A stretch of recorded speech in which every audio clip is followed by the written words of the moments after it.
পবিত্র ঈদ মিলাদুন নবী সাল্লাল্লাহু আলাইহি ওয়াসাল্লাম, আরেকটি হচ্ছে আহলে বাইতের মহাব্বত নিয়ে। দুটোই গুরুত্বপূর্ণ বিষয়। তা আমরা খুব সংক্ষেপে দুটো বিষয় নিয়ে দুটো কথা বলে আমরা শেষ করে দেব ইনশাআল্লাহ। প্রথম হচ্ছে যে এটি পবিত্র নবীর বায়োগ্রাফি, নবীজির জীবনীটাও তেমন পবিত্র। সুবহানাল্লাহ, আল্লাহু আকবার বলেন। কেমন পবিত্র খুব খেয়াল করে শুনবেন। আপনার আমার রক্ত খাওয়া জায়েজ আছে? কথা বলেন না, জায়েজ আছে? আল্লাহ কোরআন মাজিদে নিষেধ করে দিয়েছেন, হুররিমাত আলাইকুমুদ দাম, তোমাদের জন্য রক্ত পান করা হারাম। রক্ত পান করা কি? গরুর রক্ত খাওয়া যাবে না, মুরগির রক্ত যাবে না, ছাগলের, ভেড়া দুম্বার, মানুষের রক্ত, রক্ত হারাম। বলেন রক্ত কি? হারাম। কিন্তু আল্লাহর হাবিব প্যারা নবী রাসূল করিম সাল্লাল্লাহু আলাইহি ওয়াসাল্লামের রক্ত মোবারক, আপনার আমারটা রক্ত, আর নবীজিরটা হচ্ছে রক্ত মোবারক। সুবহানাল্লাহ। এটা পান করেছিলেন চারজন সাহাবী। আল্লাহু আকবার বলেন।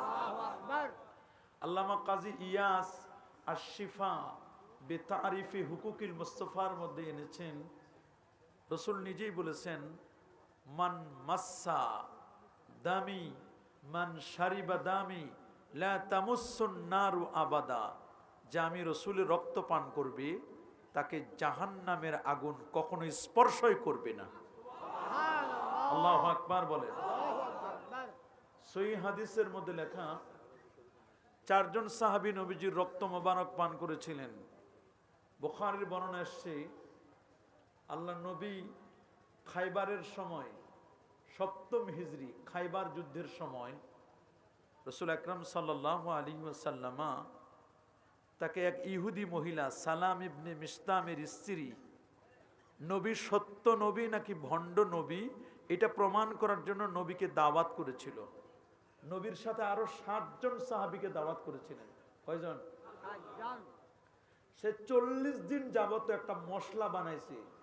এই মশলাটা ছিল পৃথিবীর সবচেয়ে দামি বিষ পয়জন দিয়া।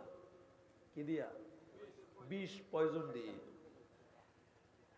একটা দুম্বা জবাই করে, নবীজির দুম্বার সামনের রানগুলো খেতে পছন্দনীয়, এইরকম দুম্বা জবাই করে 40 দিন ধরে মিক্সার করা বিষ, এটা ওই রানটাকে সুন্দর করে বিষ মিশ্রিত মশলা দিয়ে এটাকে ভুনা করছেন। মাসবিয়ান, বুখারীর বর্ণনা দিয়ে নবীজির সামনে পেশ করেছেন, সাহাবায়ে কেরামের সামনেও দিলেন। তারা এক একজন রানটা নাকের কাছে নিতে একজন সাহাবী স্পট ডেট, ওইখানেই মারা গেছেন। আর আল্লাহ নবীর সামনে যখন রানটা দেওয়া হলো, নবীজি হাতে নিয়েছেন, নাকের কাছে নিয়েছেন, নবীজি শুধু খাবেন। ওই মুহূর্তে ভুনা করা ছাগলের দুম্বার রানটা নবীজির সাথে কথা বলা শুরু করলো। বলল যে হুজুর আপনি আমাকে খাবেন না, ইন্নী মাসমুমা, বুখারীর রওয়ায়াত, আমার মধ্যে বিষ মিশানো আছে। জিবরিল আমিনও আসলেন, বলে হুজুর আপনি এটা খাবেন না, এর মধ্যে বিষ মিশানো। তা নবীজি নাকের কাছে নিয়েছেন, নাক দিয়ে ঘ্রাণ নিয়ে এটা ব্রেইনে গিয়ে স্পাইনাল কর্ড যেটা আছে, রগ, এগুলোর মধ্যে লেগেছে। নবীজি বলছেন আমি 2 ধরনের ইন্তেকাল করেছি, একটা জেনারেল সাধারণ মৃত্যু, আর একটা হলো আমাকে বিষ খাওয়ানো হয়েছিল, বিষ মিশ্রিত, ওই কারণে আমার এক ধরনের ইন্তেকাল, ওটা শাহাদাতের মৃত্যু। তো খুব খেয়াল করে শুনবেন, সালাম ইবনে মিশতামের স্ত্রীকে নবীজি ডাকলেন যে তুমি কেন বিষ মিশালা? বলে যে আপনার জ্বালায় আরবের মানুষগুলো টিকতে পারে না। তা আপনি কি সত্য নবী না ভণ্ড নবী, এটাকে পরীক্ষা করবার জন্য আপনাকে বিষ মিশানো খাবার দিছি। আপনি যদি ভণ্ড নবী হন তাহলে সেই বিষ মিশ্রিত খাবারটা খেয়ে আপনি মারা যাবেন। হাত্তা ইউরিহান নাস, মানুষেরা শান্তি লাভ করবে, আপনার জ্বালা আর সহ্য করবে না। আর আপনি যদি সত্য নবী হন তাহলে আপনাকে ওই বিষ মিশ্রিত খাবার কোনো ক্ষতি করবে না, ওই খাবার আপনার সাথে কথা বলে আপনাকে বলে দিবে আমি বিষ মিশানো। তো নবীজি বলেন তুমি কি বুঝলা? বলে আমি বুঝে ফেলেছি যে আপনি সত্য নবী। আল্লাহু আকবার বলেন। বলে আমি বুঝে ফেলেছি আমি সত্য, আপনি সত্য নবী, এটা বুঝতে আর আমার বাকি নেই। তো নবীজি ওই বিষ মিশ্রিত খাবার খাওয়ার কারণে মাথা ব্যথা হলো। আবু তয়বা নামক একজন সাহাবী, উনি হিজামা লাগাতেন। হিজামা, হিজামা মানে আপনার রক্তক্ষরণ করা। গ্রাম্য বেদুইন লোক আছে না, মাথায় সিঙ্গা লাগায়। কি লাগায়? আপনারা কি বলেন এটাকে? সিঙ্গা তো বুঝেন। তো এটাকে আরবিতে বলা হয় হিজামা। এখন বিভিন্ন জায়গায় হিজামা সেন্টার আছে। তো নবীজির এই ঘাড় মোবারক থেকে, এখান থেকে একটু হিজামা লাগালেন। 1 কাপ রক্ত, কতটুকু? 1 কাপ রক্ত নিলেন এখান থেকে আবু তয়বা। নবীজি তাকে রক্ত হিজামা লাগার কারণে, সিঙ্গা লাগানোর কারণে তাকে ফি দিলেন। সুবহানাল্লাহ বলেন। ফি দিলেন। এখান থেকে ওলামায়ে কেরাম ডাক্তারের ফি দেওয়া সুন্নত, এটা নবীজির হাদিস দ্বারা প্রমাণিত। সুবহানাল্লাহ বলেন। এবং নবীজি আবু তয়বা নামক যে সাহাবী সিঙ্গা লাগালেন, তার মালিকের সাথে কথা বলে ফি কমায় নিছে। 2 সা ছিল, প্রায় 7 কেজির মতো গম ছিল, ওইটাকে কমাইয়া 3.5 কেজি করছেন। কখনো কখনো ফি, ডাক্তারের ফি কমানো যে জায়েজ, এটা আল্লাহর নবী নিজে দেখাই দিয়েছেন। আল্লাহু আকবার বলেন। আছে না অনেক পরিচিত ডাক্তার বলে সবার কাছে 1000 নিয়ে আপনি 500 টাকা দেন। আল্লাহর নবী এরকম, বুখারীর হাদিসে আসছে যে নবীজি ওয়াকাল্লিম আল মাওয়ালিয়া, তার মালিকের সাথে কথা বলো যেন ফিটা কমায় নেয়।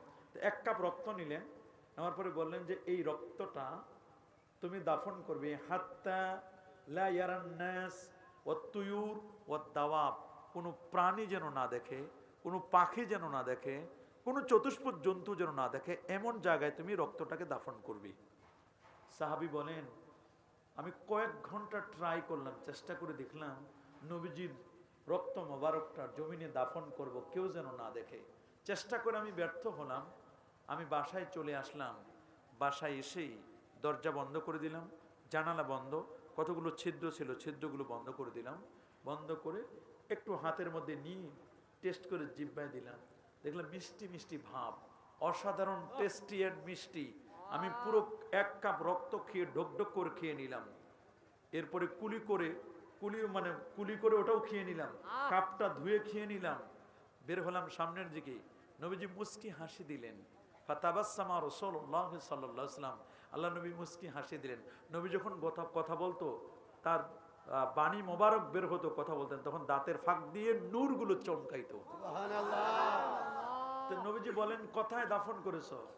সাহাবী বলেন হুজুর কোথায় দাফন করেছি এটা আমি বলতে পারবো না, এটা আপনাকে দেখাতে পারবো না, তবে এতটুকু বলতে পারবো যে বেশি দূরে রাখি নাই, কাছাকাছি রাখছি। সুবহানাল্লাহ বলেন। বলে কি করেছো বলো? বলে হুজুর আমি তো খেয়ে ফেলেছি, আপনার রক্ত মোবারকটা আমি খেয়ে ফেলেছি। আপনি যে শর্ত দিয়েছেন এই শর্ত অনুযায়ী আমি দাফন করতে পারি নাই। আল্লাহ নবী তখন বলল যে তুমি যে রক্ত পান করেছো, তুমি যতদিন পৃথিবীতে বেঁচে থাকবে ততদিন তোমার দেহের মধ্যে আমি রাসূলের রক্ত প্রবাহিত থাকবে, আমার রক্ত তোমার দেহের মধ্যে ব্লাড সার্কুলেশন হবে, তুমি কোনোদিন বিপদে পড়বে না, তোমার কখনো অসুখ হবে না, পেট খারাপ হবে না, আর তোমার জন্য জাহান্নামের আগুন হারাম। আল্লাহু আকবার বলেন। তো উনি যতদিন বেঁচে ছিলেন ওনাকে একবার এক্সপেরিমেন্ট করলেন, মানে পরীক্ষা করলেন যে আপনার দেহে যে রাসূলুল্লাহর রক্ত মোবারক আছে তার প্রমাণ কি? সুবহানাল্লাহ বলেন। তখন একটা আগুন জ্বালালো, আগুন জ্বালানোর পরে বলে আচ্ছা ঠিক আছে, আগুন জ্বালানোর পরে আপনার হাতটা দেন। তো ওই সাহাবীর হাত মোবারক দিলেন, দেওয়ার পরে দেখলেন হাতটা দিতে দেরি জ্বলন্ত অঙ্গার আগুন নিষ্প্রভ হয়ে গেল, নিভে গেল। হাত পুড়ে যাওয়া তো দরকার, সেখানে হাত তো পুড়ে নাই, একটা পশম পর্যন্ত পুড়লো না, বরং পুরো আগুন নিভে গেল। সাহাবীদের বুঝতে বাকি নাই যে তার দেহের মধ্যে আল্লাহর হাবিবের রক্ত মোবারক প্রবাহিত আছে। আল্লাহু আকবার বলেন। দেখুন আপনার আমার রক্ত খাওয়া হারাম, রাসূলুল্লাহর রক্ত পান করলে জাহান্নামের আগুন হারাম হয়ে যায়। আল্লাহু আকবার বলেন। আল্লাহর নবীর রক্ত মোবারক, আপনারটা নাপাক আর আমারটা নাপাক, আর আল্লাহর নবীজিরটা পাক এবং পবিত্র। আল্লাহু আকবার।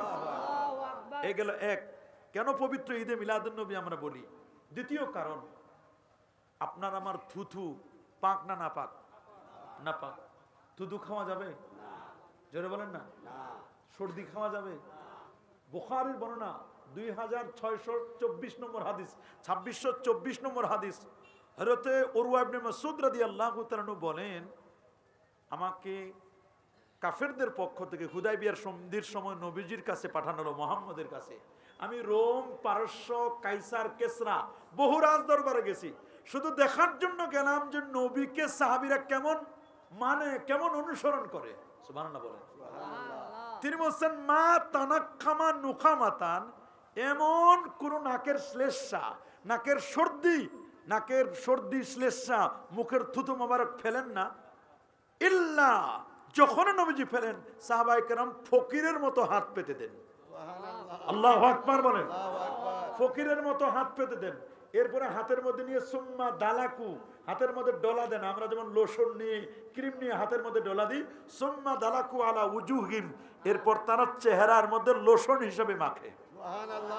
আল্লাহু আকবার বলেন।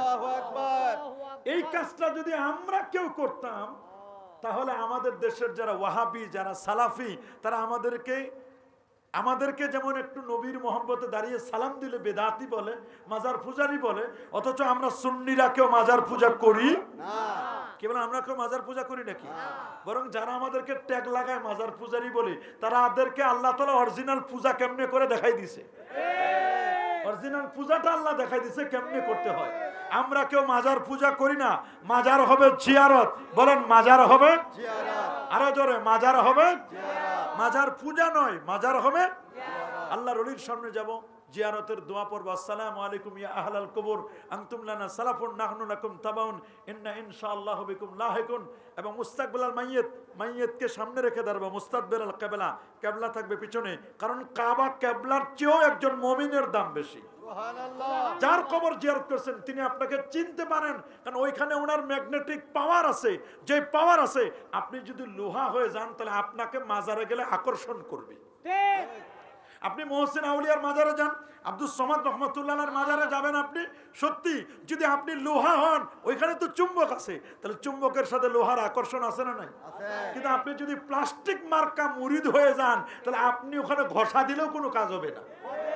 কি বলেন, ঘষা দিলে কাজ হবে? এখন তো অরিজিনাল মুরিদ পাওয়া যায় না। মুরিদ এখন মারিদ হয়ে গেছে। সরাল মুরিদু মারিদান, মুরিদ নাই, মুরিদ এখন মারিদ হয়ে গেছে, অসুস্থ হয়ে গেছে।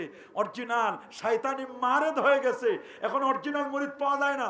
মনে রাখবেন, স্বর্ণের যেমন ক্যাটাগরি আছে, ক্রাইটেরিয়া আছে, সনাতন পদ্ধতি 18 ক্যারেট, 21 ক্যারেট, 22 ক্যারেট, 24 ক্যারেট, মুরিদেরও এরকম ক্যারেট আছে।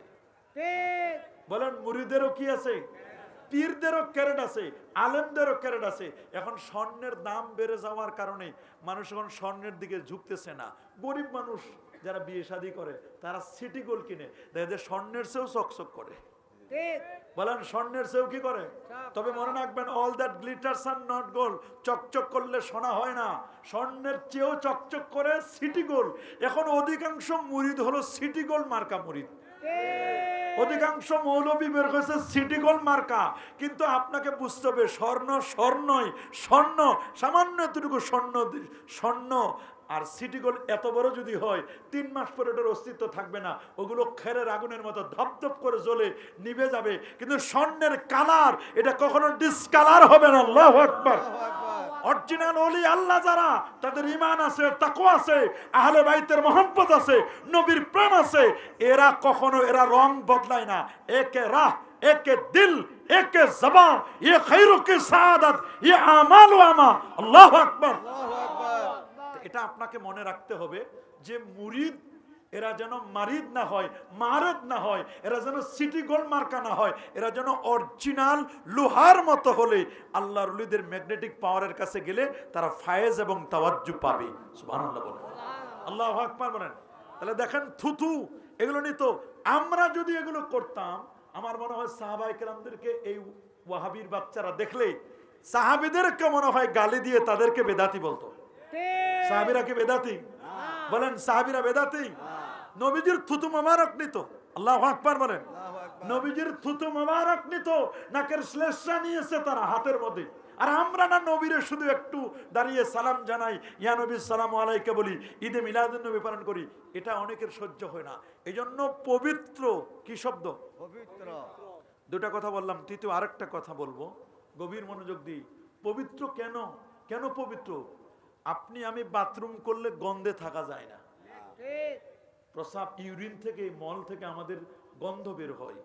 আম্মা জান আয়েশা বলেন আমি বহু চেষ্টা করে দেখেছি নবীজির বাথরুমটা দেখার জন্য, কিন্তু যখনই যাই দেখি মেস্কের মতো ঘ্রাণ বের হয়। আমি কোনোদিন তার বাথরুম দেখতে পারি নাই।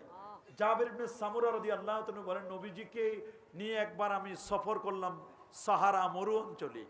নবীজি হঠাৎ বাথরুমে যাবেন বলে মনে করলেন, ইজা জাহাবাল মাজহাবা আবাদা, নবী যখন বাথরুমে যাবেন তখন দূরে যেতেন। তো নবীজি বলেন জাবের ইবনে সামুরাকে, জাবের ওই দূরে দুটো গাছ দেখা যায়, আমার সালাম দেবে আর বলবে যে তোমরা নবীর জন্য বাথরুম রেডি করো। নবীজি বাথরুমে যাবেন, গাছ দুটা শিকড় সহ উপরে এসে তারা মরুভূমিতে বাথরুমের মতো তৈরি করে দিল। নবীজি বাথরুম সারলেন, বের হয়ে আসলেন। জাবির বিন সামুরা বলেন খাসায়েসে মুস্তাফার মধ্যে লেখা আছে যে নবীজি বাথরুম সেরে চলে আসলো, আমার মনে একটা কৌতূহল জাগলো যে নবীজি কি বাথরুম করলেন, আমি একটু দেখবো। সুবহানাল্লাহ বলেন। নবী বের হয়ে আসলেন, নবীজি বলেন যে তুমি গাছ দুটাকে বলো এর যে তোমরা দুজনে ফিরে যাও। গাছ দুটা ফিরে গেল। আবার আমি দেখি কিছুই নেই, কতগুলো পাথর পড়ে আছে। তো বলেন যে পাথর পড়ে আছে, তখন ওই পাথরগুলো নিয়ে পকেটের মধ্যে নিলেন। তা পকেটে নেওয়ার পরে যখন মসজিদে গেছে অনেকেই দেখে বলে ভাই এত ঘ্রাণ কেন, আপনি কি আতর মেখে এসেছেন? বলে কসম আল্লাহর, আতর তো দূরের কথা, আজকে গোসল করানোর সময় পায় নাই। বলে না, তোমার পকেট থেকে ঘ্রাণ বেরোচ্ছে। এখন সে তো বলতে পারে না, এগুলো বলতে পারে না যে আমি ঢিলা কুলুক বা আমি পাথর নিয়েছি, এগুলো বলে না। বলে এগুলো কি? বলে আমি জানি না ভাই এগুলো দিয়ে কেন ঘ্রাণ বের হচ্ছে। বলে তোমার ওই পাথরগুলো বের করো, যেগুলো যে নবীজি ইস্তিনজা করেছেন এগুলো ঘষা দাও। ওইগুলো নিয়ে শুধু ঘষা দিয়েছে। আল্লাহু আকবার বলে। ঘষা দিয়েছে, ঘষা দেওয়ার কারণে যে যেখানে যায় ঘ্রাণে থাকা যায় না। আল্লাহু আকবার বলেন। আমার রাসূল যেদিক দিয়ে যেতেন মা মিন শাজারিন ওয়ালা হাজারিন ওয়ালা জাবারিন, এমন কোন গাছ নাই, পাহাড় নাই, পাথর নাই, নবীকে দেখলেই সালাম দিত। সেই নবীর পবিত্র জীবনী। আল্লাহু আকবার বলেন। এরপরে শব্দটি আসছে ঈদ। বলেন কি আসতেছে? ঈদ। তো নবীজির ইউরিন, নবীজির প্রস্রাব পান করছেন উম্মে আইমান। কে বলেন না? আরো অনেক সাহাবিয়া মহিলা প্রস্রাব পান করেছে না? 1024 নম্বর হাদিস, হযরত ইবনে আব্দুল মুনজির রাদিয়াল্লাহু তাআলা বলেন আল্লাহর হাবিব বলেন ইন্না ইয়াউমাল জুমআতি সাইয়্যিদুল আইয়াম, নিশ্চয় জুমার দিন সপ্তাহের শ্রেষ্ঠতম দিন। ও ওয়া আফদালু ওয়া আযামু মিন ঈদিল আযহা ওয়া ঈদুল ফিতর, এটা জুমার দিনটা ঈদুল আযহা ঈদুল ফিতরের চেয়েও উত্তম। সুবহানাল্লাহ বলেন। সুবহানাল্লাহ। জুমার দিন ঈদুল আযহা ঈদুল ফিতরের চেয়ে উত্তম। জিজ্ঞেস করা হলো কেন, কি কারণে উত্তম? বলা হলো এই কারণে উত্তম যে জুমার দিন ফিহে খামসু খিসাল, 5টি বৈশিষ্ট্য আছে। নাম্বার 1, ফিহে খুলিকা আদম, জুমার দিনে আদম নবীর সৃষ্টি। জুমার দিনে আদম নবীর ইন্তেকাল। জুমার দিনে কিয়ামত কায়েম হবে। জুমার দিনে বান্দা আল্লাহর কাছে যা চাইবে আল্লাহ তাই কবুল করে নেবেন। জুমার দিনে আল্লাহ তাআলা আদম নবীকে বেহেশত থেকে দুনিয়াতে পাঠাইছিলেন। বিজ্ঞানীরা বলছেন, অ্যাস্ট্রোনমিস্ট যারা, তারা বলছেন উপরে যাওয়া যায় না, উপর থেকে আসা যায় না। 134টা বাধা। আমার আল্লাহ বলেন উপরে যাওয়াও যায়, উপর থেকে আসাও যায়, কোনো বাধা নাই। নিবে আল্লাহ, আবার ফেরত দিবেন কে? আল্লাহ। বলেন কোনো বাধা আছে? আল্লাহ বলেন কোনো বাধা নাই। বিজ্ঞান বলছে কি আছে? বাধা আছে। তো ওরা প্রশ্ন করলো যে উপরে গেছেন এমন কোনো প্রমাণ আছে? বলে ইয়েস আছে। ঈসা আলাইহিস সালাম উপরে আল্লাহ উঠাই নিয়েছেন 4th আসমানে। কোন আসমানে? 4th আসমানে। বলছে উপরে যাওয়া সহজ বুঝলাম, উনি যে গেছেন আর তো নামেন নাই, তে নেমেছেন এমন কেউ আছে? বলে হ্যাঁ, আদম এবং হাওয়া তারা জান্নাতে ছিল, সিদরাতুল মুনতাহার পাশে জান্নাত। ওয়ালাকাদ রাআহু নাজলাতান উখরা ইনদা সিদরাতিল মুনতাহা ইনদাহা জান্নাতুল মাওয়া। সিদরাতুল মুনতাহার পাশে কি? জান্নাত। ওই জান্নাত থেকে আদম এবং হাওয়া জমিন এসেছিলেন। একজন হলো শ্রীলঙ্কায়, আরেকজন হলো জেদ্দায়। তো তারা যে নেমেছেন তারা কি উঠেছেন? না। আর যিনি উঠেছেন তিনি নামেন নাই। যিনি নেমেছেন, যে দুইজন নেমেছেন তারা উঠেন নাই। আর যিনি উঠেছেন ঈসা রুহুল্লাহ, তিনি নামেন নাই।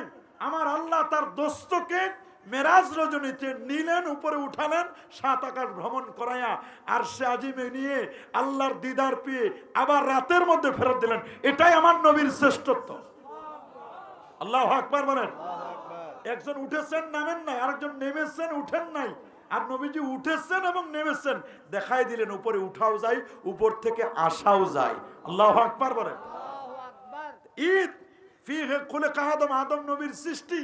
তো জুমার দিন যদি আদম নবীর সৃষ্টির কারণে জুমার দিন যদি ঈদুল আজহা ঈদুল ফিতরের চেয়ে উত্তম হয়, আদম নবী হতো না যদি আমার নবীজি পৃথিবীতে সমাগমন না করতেন। আল্লাহু আকবার বলেন। মুস্তাদরাক আলা সাইয়্যান 4444 নম্বর হাদিস, আন উমর ইবনে আল-খাত্তাব রাদিয়াল্লাহু তাআলা আনহু قال قال رسول الله صلى الله عليه وسلم لما اقترف آدم الخطيئة قال يا ربي أسألك بحق محمد صلى الله عليه وسلم لما غفرت لي قال الله تبارك وتعالى كيف عرفت محمدا ولم أخلقه قال لما خلقتني بيدك نفخت في من روحك رفعت رأسي فرأيت على قوائم العرش مكتوبا لا إله إلا الله محمد رسول الله صلى الله عليه وسلم فعلمت أنك لم تضف إلى اسمك إلا حب الخلق إليك قال صدقت يا آدم لولا محمد ما خلقتك رواه الحاكم وإسناده صحيح سبحان الله বলেন। আদম আলাইহিস সালাম বলেন, আল্লাহ আপনি আমার যখন 120 হাত লম্বা 7.5 হাত প্রস্থ বানালেন, ভিতরে রুহু দিলেন, মাথাটা জায়গায় দেখলাম আরশের পায়ের নিচে লেখা সুবহানাল্লাহ লা ইলাহা ইল্লাল্লাহ প্লাস মুহাম্মাদুর রাসূলুল্লাহ। আপনার নামের সাথে যে নামটা মিলালেন, আল্লাহ সেই নামের উসিলা আমারে মাফ করেন। যেই নবীর উসিলায় আদম নবী মাপ পাইলেন, সে আদম নবীর জন্মের দিন যদি ঈদুল আজহা ঈদুল ফিতরের চেয়ে উত্তম হয়, তা আমার নবীর উসিলা আদম নবীর অস্তিত্ব আমার নবীর জন্মের দিন ঈদুল আজহা ঈদুল ফিতরের চেয়ে উত্তম হবে না? কি বলেন, উত্তম হবে না? দলিল বুঝতে হবে, দলিল আমাদের বুঝতে হবে। কারণ মনে রাখবেন, মুহাদ্দিস যারা, তারা হলো ফার্মেসির ঔষধের দোকানের মতো। ফার্মেসির ঔষধের দোকানে ওষুধ আছে না, কিন্তু এরা জানে না কোন ওষুধটা কোন কাজ দেয়। কিন্তু ঔষধ ফার্মেসির মধ্যে যা আছে, এটা কোনটা কোন কাজে দেয় এটা বলতে পারে ডাক্তার। ডাক্তাররা হলো ফকি, হানাফি, শাফি, মালিকি, হাম্বলি, 4 ইমাম। এরা হলো হাদিস শাস্ত্রের ডাক্তার। আল্লাহু আকবার বলেন। এরা হাদিস শাস্ত্রের কি? আর মুহাদ্দিসরা হলো ফার্মেসিওয়ালা। ফার্মেসিওয়ালার কাছে কত ওষুধ আছে, কিন্তু কোন ওষুধ কোন কাজে লাগবে এটা ওনারা তেমন জানে না। ওই কিছু প্রেসক্রিপশন দেখে দেখে কিছু শিখছে, কিন্তু আসলে সব জানে কোন ওষুধের অ্যাকশন রিঅ্যাকশন আছে এটা জানে না। যেমন ইমাম আজম আবু হানিফার কাছে এক লোক আসছে, সুবহানাল্লাহ বলেন। এক লোক আসছে, এক আল্লাহর ওলি। উনি এসে বলছেন যে হুজুর, আমি আমার পরিবার পরিজনদের জন্য, আমি তো মারা যাব, আমার ইন্তেকালের পরে আমার পরিবারের পর যেন কোনো অভাব না হয়, অনটন না হয়, কোনো দুঃখ না আসে, এই জন্য আমি ছোট কাল থেকে আমার পরিবারের জন্য স্বর্ণ রূপ্য জমা করে রাখছি মাটির নিচে, আমার এই এরিয়ার মধ্যে, আমার বাড়ির মধ্যে। কিন্তু বাড়ির মধ্যে কোন জায়গায় স্বর্ণ রূপ্য আমি রেখেছি, পুঁতে রেখেছি মাটির নিচে, এইটা আমার মনে নাই। এখন আমার এই মুহূর্তে দরকার, আমার এক সন্তান বিপদে পড়ছে, এই মুহূর্তে আমার স্বর্ণরূপগুলো বের করা দরকার। উনি বলছেন, আমি 100 জন মুহাদ্দিসকে জিজ্ঞেস করেছি, মুফতিকে জিজ্ঞেস করেছি, কেউ বলতে পারে না যে তোমার সম্পদ তুমি কোথায় জমা রাখছো, মাটির নিচে কোথায় রাখছো, এটা তুমি না জানো, আমরা কেমনে বলবো? আল্লাহু আকবার বলেন। উনি অনেক পেরেশানি হয়রানি আসলেন ইমাম আজম আবু হানিফার কাছে। দেখেন কেমন হাদিস শাস্ত্রের ডাক্তার, দেখেন। উনি বললেন, তুমি সুন্দর করে উজু করো এবং নিয়ত করো আজকে দিনে এবং রাতে 24 ঘন্টা শুধু হারাম ওয়াক্ত ছাড়া নামাজের মধ্যে তুমি থাকবা। সুবহানাল্লাহ বলেন। বলে হুজুর, আমার স্বর্ণ কথাই পুঁতে রেখেছি, এটা আমার মনে নাই, এটার সাথে নামাজের কি সম্পর্ক? বলে তুমি নামাজের দ্বারাও দেখবা। সে উজু করে সুন্দর করে নামাজের দ্বারা গেল, আল্লাহু আকবার। খালি প্রথম রাকাতের সূরা ফাতিহার পরে আরেকটা সূরা পড়বেন। ওই সময় মনে হয়ে গেছে যে কোন জায়গায় তার স্বর্ণটা রেখে দিয়েছে। আল্লাহু আকবার বলেন। তো উনি তো মনে করেছিল যে আমাকে সারাদিন বুঝি আজকে নামাজ পড়তে হবে, সারা রাত নামাজ পড়তে হবে। তো উনি প্রথম রাকাতে ওনার মনে হয়ে গেল। তো এখন উনি মনে মনে চিন্তা করতেছেন, হাইরে, ইমাম আজম আবু হানিফা কত বড় মুদাব্বির, আমার স্বর্ণরূপ আমি কোথায় রাখছি আমি মনে করতে পারি না, শত আলেমকে জিজ্ঞেস করলাম, কেউ মনে করতে পারে না। আর উনি কেমনে বুঝলেন যে নামাজে দাঁড়ালে এটা মনে আসবে? উনিও মানে কনফিউশনের মধ্যে পড়ে গেছে যে নামাজের সাথে কি সম্পর্ক।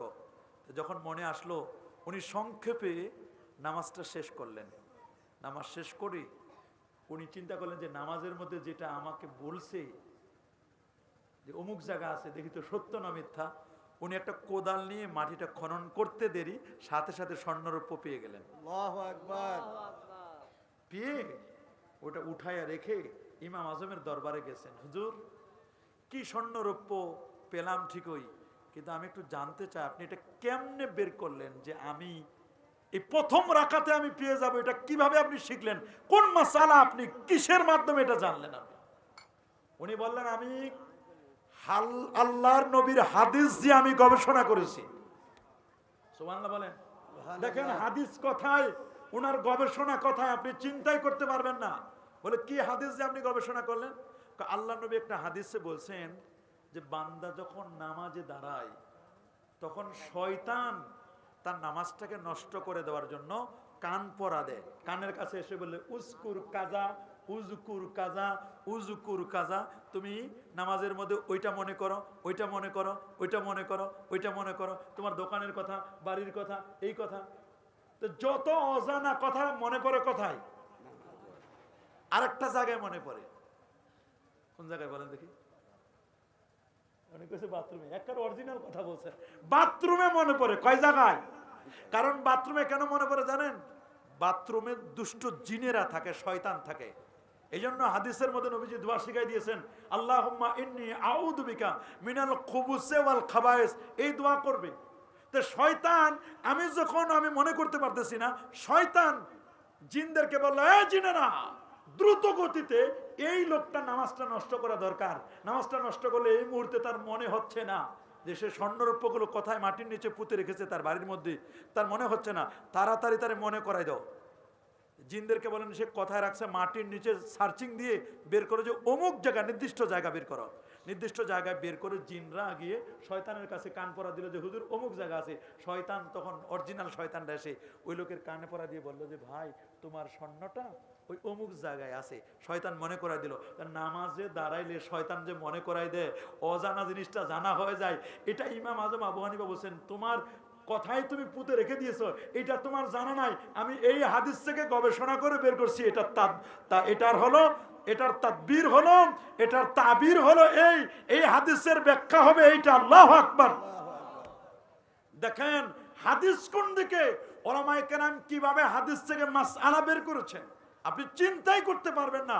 কোন মাসআলা কথা থেকে বের হয় এগুলো কিন্তু মুহাদ্দিস বলতে পারবে না, এগুলো বলতে পারেন যারা মুফতি, যারা ফকিহ সাহাবী। সুবহানাল্লাহ বলেন। এই জন্য ঈদে মিলাদুন নবীর মাসআলা একটা দুইটা আমি যদি কোরআন থেকে বলতে চাই একটা রাত চলে যাবে, কিন্তু আমাদের কোরআন মাজিদ থেকে বলে শেষ করতে পারবো না। গোটা কোরআন মাজিদটাই তো নবীজির শান এবং মানের উপরে। আল্লাহু আকবার বলেন। পুরো কোরআন মাজিদটা, আপনি পুরো কোরআন মাজিদ দেখলে আপনি খুঁজে পাবেন সবগুলো নবীজির শান এবং মানের উপর। আল্লাহ তাআলা সূরাতুল হুদের 120 নম্বর আয়াতে বলেন, ওয়া কুল্লান নাকুসু আলাইকা মিন আম্বাইর রুসুল মা নুসাব্বিতু বিহি ফুয়াদাক। আমি আপনার কাছে নবীদের জীবনী আলোচনা করেছি। কিতাবু সূরাতুল আম্বিয়া দিয়েছি, কিতাবুল আম্বিয়া আছে, সূরাতুল আম্বিয়ার মধ্যে নবীদের জীবনী আলোচনা করেছি। এই জন্য যাতে করে নবীদের আলোচনা করলে আপনার ইমানটা বলিষ্ঠ হয়। আমার আল্লাহ নবীকে বলছেন নবীদের জীবনে আলোচনা করলে আপনার ইমান বলিষ্ঠ হবে, ইমান শক্তিশালী হবে। তাহলে আমার নবী যিনি সমস্ত নবীদের নবী, সেই নবীর জীবনী আলোচনা করলে তার উম্মতের ইমান বলিষ্ঠ হবে না, শক্তিশালী হবে না? আমরা তো এই জন্য পবিত্র ঈদে মিলাদুন নবী সাল্লাল্লাহু আলাইহি ওয়াসাল্লাম উদযাপন করি। কেমন নবী?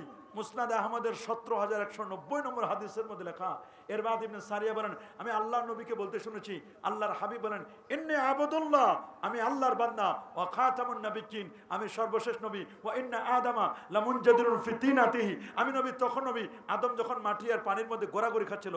ইন্নী সাউহাদ্দিসুকুম বিদাওয়াতি আবি ইব্রাহিম, আমি ইব্রাহিম নবীর দোয়ার ফসল, ওয়া বিশারাতু ঈসা, ঈসা নবীর সুসংবাদ, ওয়া রুইয়া উম্মি, আমি হচ্ছে আমার মায়ের স্বপ্নের বাস্তব রূপ।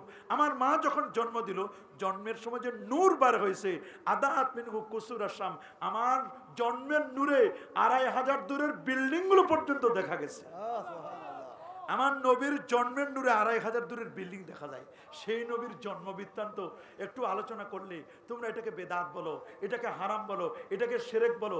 আমরা যদি দেখি তোমাদের ভাই করাচি থেকে, পাকিস্তান থেকে করাচি আসছে, পাকিস্তান থেকে করাচিতে আসছে, তো করাচিতে আসছে, আসার কারণে এক পর্যায়ে বা করাচি থেকে তোমাদের মাদ্রাসা আসছে, তোমরা খুশিতে বাগবাগ হয়ে গেছো। তোমাদের ভাই আসার কারণে যদি খুশি উদযাপন করতে পারো, একজন বড় ওদের দেওবন্দি ওলামাদের ওনার মেয়ের বিয়েতে বলছে এটা ঈদের চেয়েও খুশি, তা আমার নবী যেদিন শুভাগমন করবে এটা ঈদের চেয়ে খুশি হবে না? কি বলেন, এগুলো ঈদের চেয়ে খুশি হবে না? অবশ্যই। আমার নবীর জন্মের দিনটা এটা সকল ঈদের চেয়েও শ্রেষ্ঠ ঈদ, এটা আবিধানিক অর্থে ঈদ, কোনো সন্দেহ নাই। কোনো সন্দেহ আছে নাকি? আরো জোরে বলুন আছে। সহিহুল বুখারীর একটা হাদিস, যেটা 42 নম্বর হাদিস, স্পষ্ট করে লেখা আছে যে হযরতে কাবুল আহবার তিনি বসা, আব্দুল্লাহ ইবনে আব্বাস রাদিয়াল্লাহু তাআলা আল্লাহর কোরআন থেকে একটা আয়াত তেলাওয়াত করলেন, সূরাতুল মায়েদার 3 নম্বর আয়াত, আল ইয়াউমা আকমালতু লাকুম দীনাকুম। সুবহানাল্লাহ বলেন। সুবহানাল্লাহ। এটা আখির মা নাযারা মিনাল কোরআন, আল্লাহর কোরআনের সর্বশেষ হালাল হারাম সংক্রান্ত আয়াত। এই আয়াতটা নাজিলের মাত্র 81 দিন, নাজিলের পর নবীজি পৃথিবীতে 81 দিন বেঁচে ছিলেন। কয়দিন? 81। এই আয়াত যখন তেলাওয়াত করলেন, এই আয়াতটা তেলাওয়াত করার সাথে সাথে কাবুল আহবার ইহুদি পণ্ডিত দাঁড়ায় গেল, দাঁড়ায় বলছে, আব্দুল্লাহ, এই আয়াতটা যদি আমাদের উপর নাজিল হতো তাহলে আমরা ইহুদি সম্প্রদায় লাত্তাখাযনা যালিকাল ইয়াউমা ঈদা, এই দিনটাকে আমরা ঈদের দিন বানাতাম। সুবহানাল্লাহ বলেন। সুবহানাল্লাহ। আল ইয়াউমা আকমালতু লাকুম আয়াতটা আমাদের উপর নাজিল হলে আমরা ঈদের দিন বানাতাম। বলে তোমরা তো ঈদের দিন বানাইতা, আর আমরা এই দিনটাকে ঈদের দিন বানায় আসতেছি একসাথে। এই আয়াত নাজিল যেদিন হয়েছে ওটা একসাথে দুইটা ঈদ ছিল। আল্লাহু আকবার বলেন। বলে কেমনে দুই ঈদ? বলে এই আয়াত যেদিন নাজিল হয়েছে এটা ছিল আরাফার দিন, 9 জিলহজ আরাফা, আর এই আয়াতটা নাজিল হয়েছে ইয়াউমুল জুমা, জুমার দিন। জুমা এক ঈদ আর আরাফা এক ঈদ। তা আরাফায় যারা বলে দুই ঈদ ছাড়া অন্য কোনো ঈদ নাই, ওরা যে কোন বোকার সাগরে বাস করে আমার বুঝে আসে না। আমরা কোরআন এবং সুন্নাহ খুঁজে দেখলে শাব্দিক এবং পারিভাষিক অর্থে, শরঈ অর্থে দুইটা ঈদ, কিন্তু পারিভাষিক অর্থে তো অনেকগুলো ঈদ আছে। আল্লাহু আকবার বলে। বছরে শুধু দুই ঈদ নয়, 52 সপ্তাহে 52টা শুক্রবার, এটা তো ঈদের দিন। 144টা ঈদ আছে। সুবহানাল্লাহ বলেন। কয়টা ঈদ? 144টা ঈদ আছে। এরা ঈদ খুঁজে পায় না। আমি মনে করি পবিত্র ঈদে মিলাদুন নবী সাল্লাল্লাহু আলাইহি ওয়াসাল্লাম আমরা উদযাপন করি, আমরা করে আসবো, এ নিয়ে আমরা কেউ কখনো বাড়াবাড়ি করব না। তবে হ্যাঁ, ঈদে মিলাদুন নবী নিয়ে আমাদের সমাজে ভণ্ডামিও চলে। চলে কি চলে না? আমাদের আহলে সুন্নাহ ওয়াল জামাত নাম দিয়ে বড় কেক বানায়া ওরা লিখে দেয় হ্যাপি বার্থডে টু মোহাম্মদ, নারী পুরুষ একসাথে নাচানাচি করে ঢোলে বাড়ি দেয়, আর মনে করে যে এটাই মনে হয় ঈদে মিলাদুন নবীর মূল উৎস। এইরকম কিছু ছবি ভাইরাল করে ফেসবুকে বা এখানে অনলাইনে দিয়ে দেয় মনে করে এটাই বুঝি আসলে ঈদে মিলাদুন নবীর চিত্র। আসলে কি এইরকম ঈদে মিলাদুন নবীর সাথে আহলে সুন্নাহ ওয়াল জামার সাথে কোনো সম্পর্ক আছে? কি বলেন, এইরকম ঈদে মিলাদুন নবীর সাথে কোনো সম্পর্ক আছে? সমস্ত দেওবন্দীদের মুরব্বী হাজী আহমদুল্লাহ মুহাজির মক্কি বলেছেন, मैं फकीर मशरब ये है, मैं हर साल मिलाद रकम करता हूं, मैं कियाम में बेहद लुत्फ लाज्जत पाता हूं। প্রতি বছর আমার বাসায় মিলাদ পড়ি, কিয়াম করি, নূর নবীর তাজমে দাঁড়িয়ে সালাম জানাই, এতে আমি মজা পাই, স্বাদ পাই। সুবহানাল্লাহ বলেন। সুবহানাল্লাহ। আব্দুল হক মুহাদ্দিস দেহলভী বলেন, আয় আল্লাহ আখবারুল আখিয়ার কিতাবের 410 পৃষ্ঠার মধ্যে উনি বলেন, আয় আল্লাহ मेरा कोई अमल ऐसा नहीं जो तेरे दरबार के लायक हो, मुझे सिर्फ एक अमल है जो बहुत शानदार है। আল্লাহ আমার জীবনের কোনো আমল যদি কবুল না হয়, একটা আমল কবুল হবে, সেটা হলো আল্লাহর নবীর শানে আমি নবীর জন্মে খুশি হয়ে আমি নবীকে দাঁড়িয়ে সালাতু সালাম পেশ করেছিলাম, ইয়া নবী সালাম আলাইকে বলেছিলাম, এই আমলের উসিলা আল্লাহ আপনি আমারে মাফ করেন, আল্লাহ আপনি আমারে কবুল করেন। কোনো আমল কবুল না হলে আমার বিশ্বাস এই আমলের উসিলায় আল্লাহ আমারে মাফ করে দিবেন। সুবহানাল্লাহ। এই পাক ভারত উপমহাদেশে কেউ যদি মুহাদ্দিস সনদ নিতে চায়, অফকোর্স তাকে শাইখুল হাদিস আল্লামা শাহ ওলিউল্লাহ মুহাদ্দিসে দেহলভীর সনদ ছাড়া কোনোদিন কেউ মুহাদ্দিস লিখতে পারবে না। কি আলিয়া, কি কওমি, কি লা মাযহাবি, কি সালাফি, যারাই হোক, কেউ যদি শাইখুল হাদিস লিখতে চায়, নবীর হাদিসের সনদ নিতে চায়, মুহাদ্দিস লিখতে চায়, বাংলাদেশ নয় সাবকন্টিনেন্টে পাক ভারত উপমহাদেশে শাহ ওলিউল্লাহ মুহাদ্দিস দেহলভীর সনদ ছাড়া কেউ মুহাদ্দিস লিখতে পারবে না। সুবহানাল্লাহ বলেন। শাহ ওলিউল্লাহ মুহাদ্দিস দেহলভী রাহমাতুল্লাহ আলাইহির বাবা শাহ আব্দুর রহিম দেহলভী, উনি বলছেন আমি প্রতি বছর ঈদে মিলাদুন নবীকে কেন্দ্র করে নবীজির শানে মিলাদ ও কিয়াম করি, প্রতি বছর আমার বাসায় অনুষ্ঠান উদযাপন করি। তো এক বছর অভাব অনটনের কারণে আমি করতে পারলাম না খুব জাঁকজমক করে, অভাব অনটন ছিল, দুর্ভিক্ষ দেখা দিয়েছিল। ওই বছর ঈদে মিলাদুন নবী পালন করলাম, মিলাদ শরীফ পড়লাম, অনুষ্ঠান করলাম, তাবাররুক হিসেবে দিলাম কতগুলো চোনা বুট, ছোলা বুট দিলাম। আমি এই ছোলা বুটগুলো দেওয়াতে আমি দেখলাম রাতের বেলায় স্বপ্নে দেখতেছি আল্লাহর হাবিবের বসা, তার সামনে সাহাবায়ে কেরাম বসা। আমি দেখতেছি যে তাদের প্রত্যেকের সামনে আমি যে তাবাররুক হিসেবে ছোলা বুটগুলো দিয়েছিলাম, ওই ছোলা বুটগুলো তাদের খাবারের মধ্যে আছে। আল্লাহু আকবার বলেন। এইগুলো যদি আজকে আমরা, এগুলো শুধু বলার কথা নয়, এগুলো সব কিতাবের মধ্যে লেখা আছে। এগুলো নতুন কোনো বিষয় নয়, এগুলো পুরাতন বিষয়। আমরা এগুলো বারবার শুনে আসতেছেন। ঈদে মিলাদুন নবী আমরা পালন করব, নবীকে সর্বোচ্চ মর্যাদা দিব। আল্লাহ তাআলা যেখানে নবীকে মর্যাদা দিয়েছে, আপনি আমি না দিলে কি বা হবে? বলেন, আমি আপনি না দিলে কি হবে? আল্লাহ তাআলা নবীজির নামটাকে নিজের নামের সাথে মিলাই দিয়েছেন। আল্লাহু আকবার বলেন। আল্লাহর কোরআনে যেখানে আল্লাহ তাআলার নাম আছে, সেখানে নবীজির নামটাকেও কোনো না কোনো ভাবে সিস্টেম করে ঢুকাই দেওয়া হয়েছে। আল্লাহু আকবার বলেন। এই জন্য ইয়া সাহিবাল জামাল ইয়া সাইয়্যিদাল বাশার মিন ওয়াজহিকাল মুনির লাকাদ নাওয়ারাল কমার লা ইউমকিনু সানাউ কামা কানা হাক্কুহু বাদে আজ খোদা বুজুর্গো তুই কিসসা মুখতাসার। এই ওয়া আহসানু মিনকা লাম তারা কাত্তু আইনি ওয়া আজমালু মিনকা লাম তালিদিন নিসা খুলিকতা মুবাররা মিন কুল্লি আইবিন কান্নাকা কাদ খুলিকতা কামা তাশা। এই চোখ কখনো আমার নবীর চেয়ে কাউকে সুন্দর দেখে নাই। সুবহানাল্লাহ। কোন নারী নবীর চেয়ে সুন্দর কাউকে জন্ম দেয় নাই। কেমন যেন সকল ত্রুটিমুক্ত করে নবীকে সৃষ্টি করা হয়েছে। কেমন যেন আপনি যেমন চাইছেন, আপনার চাহিদা অনুযায়ী আল্লাহ তাআলা আপনাকে বানাইছেন। সুবহানাল্লাহ। আল্লাহু আকবার বলেন। কেমন নবী, সেই নবীর উম্মত আমরা। সেই নবীর শানে ঈদে মিলাদুন নবী পালন করব, মিলাদ শরীফ পড়ব, কিয়াম করব, নবীকে দাঁড়িয়ে সালাতু সালাম পেশ করব। আপনারা জানেন যে জাতীয় পতাকার সম্মানে আমার সোনার বাংলা, আমি তোমায় ভালোবাসি, সোনার বাংলার ভালোবাসায় যদি দাঁড়ানো যায়, 1952-এর ভাষা আন্দোলনের সময় রফিক সালাম, বরকত জব্বার তারা আসলে 21শে ফেব্রুয়ারি আসলে বলে, সালাম সালাম হাজার সালাম লাখো সালাম, তোমাদের স্মৃতি ভুলা যায় না। কেন? তোমরা আমাদেরকে ভাষা এনে দিয়েছো 1952-এর ভাষা আন্দোলনে, 21শে ফেব্রুয়ারিতে ভাষা দিয়েছো তোমরা। ওরা না ভাষা এনে দিল, তাদেরকে ভুলা যায় না। 70 বছর 75 বছর পর তাদের বছরে বছরে আমরা স্মরণ করি। আর যেই নবী আমার ইমান, যেই নবী আমার কিয়ামতের দিন সুপারিশ করবে, যেই নবী না হলে কুল কায়নাতের কিছুই হতো না, যে নবীর কারণে আপনার আমার অস্তিত্ব, সেই নবীকে একটু স্মরণ করব। আমার দেশে কবিগুরু রবীন্দ্রনাথের জন্মবার্ষিকী পালন করে, কোনো মৌলবী ফতোয়া দেয় না। কাজী নজরুল ইসলামের জন্মবার্ষিকী পালন করে, কোনো মৌলবী ফতোয়া দেয় না। আমাদের দেশের রাজনৈতিক নেতাদের জন্মবার্ষিকী, মৃত্যুবার্ষিকী পালন করে, কোনো মৌলবী ফতোয়া দেয় না। আমাদের দেশের রাজনৈতিক দলের প্রতিষ্ঠা বার্ষিকীতে তারা র্যালি করে, কোনো মৌলবী ফতোয়া দেয় না। আর আমার নবীর জন্মদিনকে স্মরণ করে একটু র্যালি করলে, মানুষকে একটু জানাই দিলে যে নবীজির জন্ম সোমবার 12ই রবিউল আউয়াল প্রসিদ্ধ মতে, এটা 570 খ্রিস্টাব্দে সোমবারে, এগুলো বলে দিলে, এগুলোকে তোমরা বেদাত দেখো। তোমরা সমাজের মধ্যে সুদ, ঘুষ, বেপরদাগিরি, বেহাপনা, বেলাল্লাপনা, কত নাচানাচি, ফালাফালি, পরকিয়া চলে, এগুলোর ব্যাপারে তোমাদের কোনো ফতোয়াবাজি নাই। সব ফতোয়া তোমরা ঢুকাই দিয়েছো শুধু ঈদে মিলাদুন নবীকে কেন্দ্র করি। এগুলো তো এক পর্যায়ে আমরা মনে করি যে ঈদে মিলাদুন নবীর সাথে দুশ্মনী নয়, আমার মনে হয় খোদ নবীজির সাথে এরা দুশ্মনী করতেছে। আচ্ছা বলেন, নবীজির সাথে দুশ্মনী করলে এদের কোনো লাভ হবে? বলেন, লাভ হবে? লাভ হবে? বাবা, নবী তো এমন নূর, যেই নূর, চন্দ্র সূর্য যে নূর, এগুলো মাঝে মধ্যে ডুবে যায়, চন্দ্র ডুবে যায়, সূর্য ডুবে যায়। কোরআন এমন এক নূর, নবী এমন এক নূর, এই নূরের কোনো ডুব দেওয়া নাই। এই নূর কখনো ম্লান হয়ে যায় না। এই নূরকে সবাইকে সব সময় আলোকিত করে। আল্লাহু আকবার বলেন। এই জন্য আমার নবীর মহব্বতে দুরুদ এবং সালাম, মিলাদ এবং কিয়াম, এগুলো আমরা করব। অন্য জায়গায় করা যায় না। জাতীয় মসজিদে ডাক পাইলে দৌড়ে যাই ঈদে মিলাদুন নবী পালন করার জন্য, বিদেশে যাই। এগুলো কত কথা আর আমরা বলে আসতেছি। জাতীয় মসজিদে যেভাবে বলছিল, কেউ তো প্রতিবাদ করার সাহস পায় না। আল্লাহর মেহেরবানি, আমি আপনাদের খাদেম হিসাবে আমি জাতীয় মসজিদের প্রতিবাদ জাতীয় মসজিদে গিয়ে করেছি। যারা দেখেছেন, এ বলছে যে না, এগুলোর কোনো অস্তিত্ব নাই।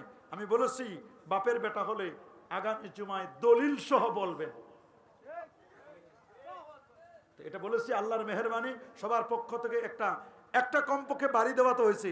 পরবর্তীতে আর যেন সাহস যেন না করে, কথা বলেন ঠিক কিনা?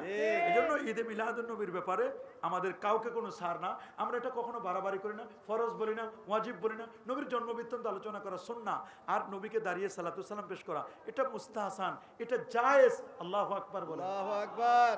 আরে বাবা, স্বাভাবিক বিষয়, আমি যে খাবারটা খাই এটা মুবাহ, কিন্তু আমি নিয়ত করে খাই যে আমি যে খাবারটা খাচ্ছি এর দ্বারা যে শক্তি হবে, এর দ্বারা আমি তাহাজ্জুদ পড়বো, এর দ্বারা আমি জোর কণ্ঠে ওয়াজ নসিহত করবো, রুকু করবো, সেজদা করবো, আমি যদি খাবারটা খাই এটা মুবাহ, আমার প্রয়োজনে খাচ্ছি আমি, কথা বলেন, তা আমার নেক নিয়ত করলে আমার সওয়াব হবে না? তাহলে যদি এই কাজে যদি সওয়াব হয়, তা আমার নবীর জন্ম বৃত্তান্ত আলোচনা করলে অবশ্যই কাজে লাগবে, এবং এটা আমার নেক নিয়ত করলে আমরা নবীর শাফাআত পাবো। কে ঈদে মিলাদুন নবী করলো, কে সিরাতুন নবী করছে, এটা নিয়ে দ্বন্দ্ব নয়। যেই নবীর মিলাদ সেই নবীর সিরাত, মিলাদ যার সিরাতও তার। মিলাদ এবং সিরাতকে ভাগ করার কোনো সুযোগ নাই। রবিউল আউয়াল মাসের দাবি হলো মিলাদুন নবী, বাকি 11 মাসের প্রতিটি ঘন্টা, মিনিট, সেকেন্ডের দাবি হলো সিরাতুন নবী।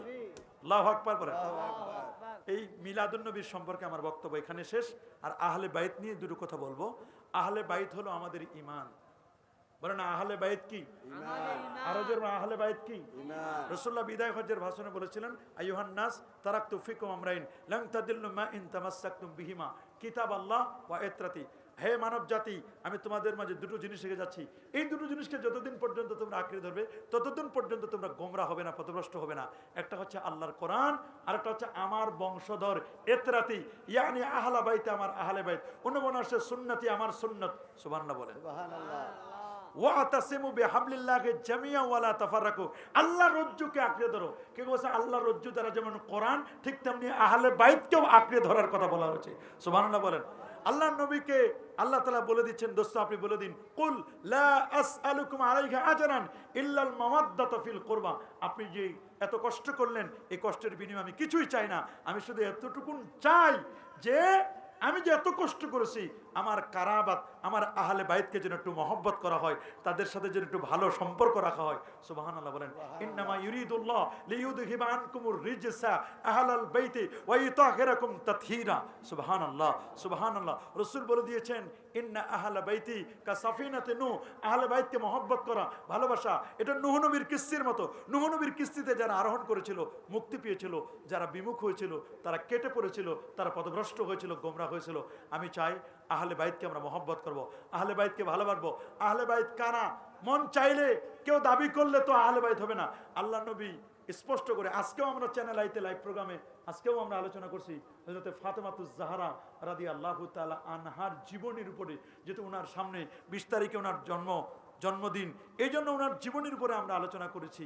উনি আহলে বাইতের উজ্জ্বল একজন জ্যোতিষ্ক ছিলেন। নবীজি একটা চাদর মোবারক ছিল, আলী রাদিয়াল্লাহু তাআলা আসলেন, ওনাকে চাদরের মধ্যে চাদর মোবারকে ঢুকাই নিলেন। সুম্মা জাআত ফাতেমা রাদিয়াল্লাহু তাআলা আনহা, ফাতেমা রাদিয়াল্লাহু তাআলা আসলেন, চাদরে ঢুকাই নিলেন। এরপরে সুম্মা জাআল হাসান ওয়াল হুসাইন রাদিয়াল্লাহু তাআলা আনহুমা, তাদের দুজনকে আনলেন, চাদরে ঢুকালেন।